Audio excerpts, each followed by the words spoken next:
Assalamualaikum warahmatullahi wabarakatuh. Hadirin yang mulia, yang rahmati Allah, saya akan membawakan tema tabir cahaya dan kegelapan. Allah Subhanahu wa ta'ala berfirman, yang artinya sesiapa yang buta di dunia, buta juga di akhirat. Surah Bani Israel ayat 72.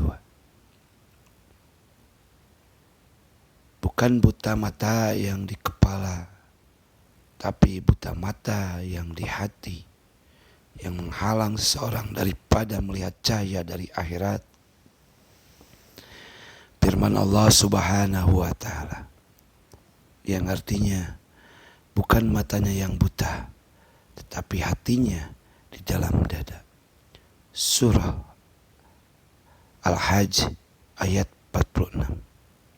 Hadirin yang dirahmati Allah, hati menjadi buta disebabkan oleh kelalaian yang membuat seseorang lupa kepada Allah dan lupa kepada kewajiban mereka, tujuan mereka, ikrar mereka dengan Allah ketika mereka masih berada dalam dunia. Sebab utama kelalaian adalah kejahilan terhadap hakikat kebenaran, undang-undang dan peraturan Allah. Apa yang menyebabkan seseorang itu berterusan di dalam kejahilan ialah kegelapan yang menyeluruh, menutupi dari luar dan sepenuhnya menguasai batinnya.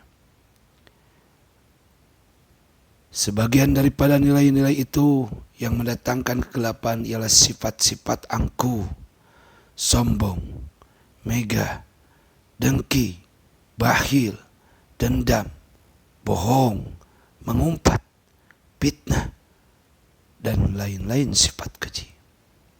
Hadirin yang mulia yang dirahmati Allah, sifat-sifat yang keji itulah yang merendahkan ciptaan Allah yang sangat baik sehingga jatuh kepada tahap yang paling rendah. Oleh karena itu hadirin yang mulia, untuk membebaskan seseorang daripada kejahatan itu, dia perlu menyucikan dan menyinarkan cermin hatinya. Penyucian ini dilakukan dengan mendapatkan pengetahuan, dengan beramal menurut pengetahuan itu, dengan usaha dan keberanian, melawan ego diri, menghapuskan yang banyak pada diri, mencapai keesaan.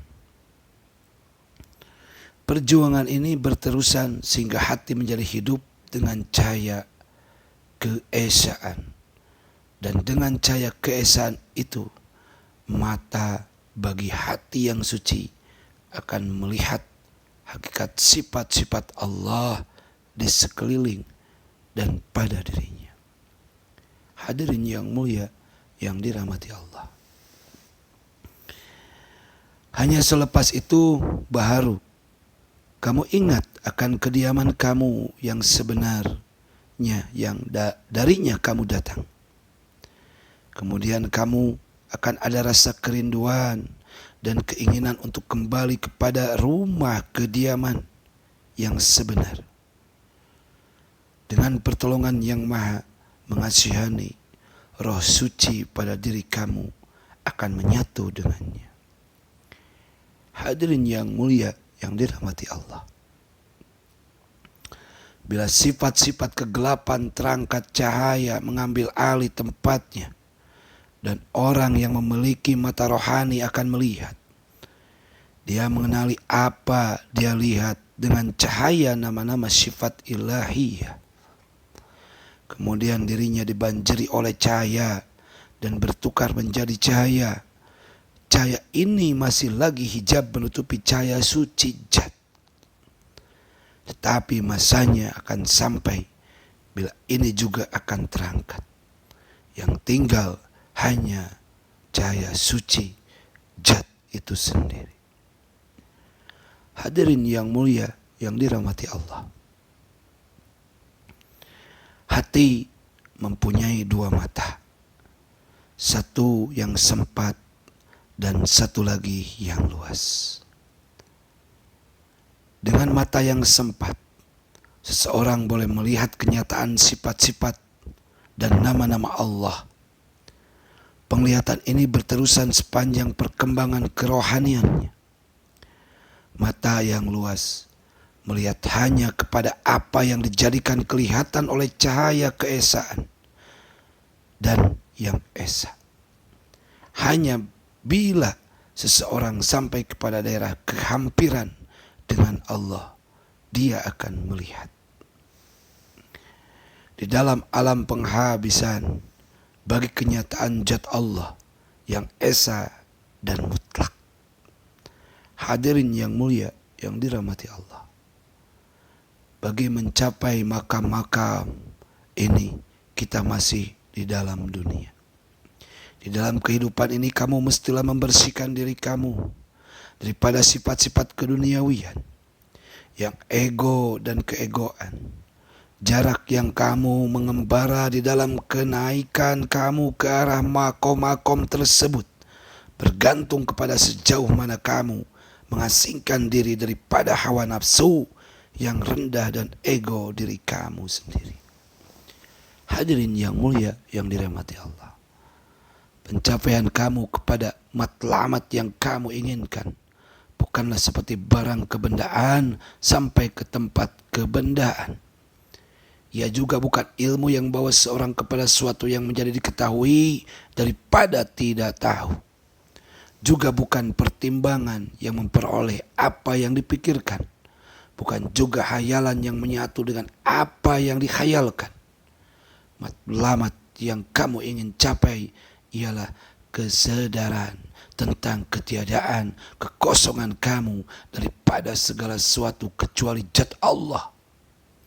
Pencapaian ini adalah perubahan suasana yang terjadi, bukan perubahan pada suatu yang nyata. Di sana tiada jarak, tiada dekat atau jauh. Tiada kesampaian, tiada ukuran, tiada arah, tiada ruang. Hadirin yang mulia yang dirahmati Allah. Dia maha besar, segala puji untuknya. Dia maha pengampun. Dia menjadi nyata dalam apa yang dia sembunyikan daripada kamu. Dia menyatakan dirinya sebagaimana dia melabuhkan tirai di antara dia dengan kamu. Pengenalan tentang dirinya tersembunyi dalam ketidakupayaan mengenalinya. Hadirin yang rahmati Allah, dia adalah Maha Tunggal Allah Subhanahu wa Ta'ala Azza wa Jalla. Hadirin yang mulia yang dirahmati Allah, jika ada di antara kamu yang sampai kepada cahaya yang diterangkan dalam kitab Sirul Asrar ini, ketika kamu masih lagi berada dalam dunia, buatlah muhasabah, hisab terhadap diri kamu. Buku catatan kamu tentang amalan kamu, hanya di bawah cahaya kamu boleh melihat apa yang kamu sudah buat dan sedang buat. Buat kiraan kamu, seimbangkannya.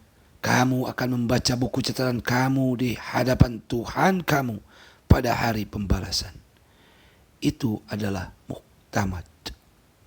Kamu tidak ada peluang mengimbanginya di sana. Jika kamu lakukan di sini, ketika kamu masih ada masa, kamu akan termasuk ke dalam golongan yang diselamatkan. Jika tidak, azab dan siksa menjadi bahagian kamu di akhirat. Summa na'udzubillahi min dzalik. Hidup ini akan berakhir. Di sana ada azab, di dalam kubur ada hari pembalasan, ada neraka yang menimbang, sehingga kepada dosa yang paling kecil dan kebaikan yang paling kecil, kemudian ada jembatan yang lebih halus daripada rambut dan lebih tajam daripada mata pedang.